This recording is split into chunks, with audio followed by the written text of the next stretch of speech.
6:44. It's been almost 2 months since higher speed limits were introduced to some area roadways. And while more speeders may be the first thing that comes to mind, it's other problems, though, state troopers are seeing more of.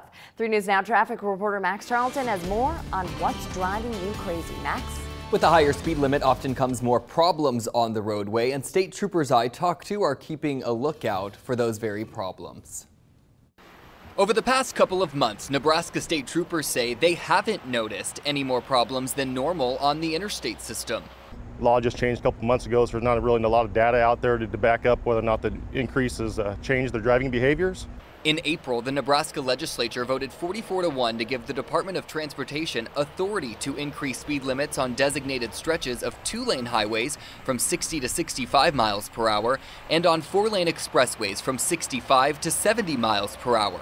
Back in July, those new speed limits went into effect. So we still see some of the same issues. Anytime you get a speed limit change, you're still going to get the perception from the public that you still go that 5 mile an hour over. We just strongly encourage the public, though, that speed limits are set and we expect them to drive the posted speed limits. Trooper Jones spends most of his morning on Interstate 80. In the mornings, that's our busiest traffic area for our metropolitan area. And he sees quite a bit of issues along the corridor. Following too close is a big problem we have here in Omaha. Reason we have so many accidents here on the metro interstate system is because people follow too close.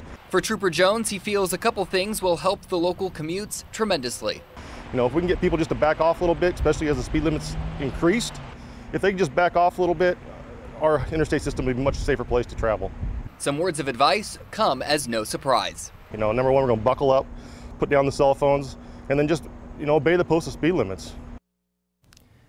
And Officer Jones telling me it could be a couple more months until they have substantial data to compare the old speed limit with the new one. In the meantime, you can let me know what's driving you crazy. Find me on Facebook or on Twitter. Live in the studio, Max Tarleton, 3 News Now this morning.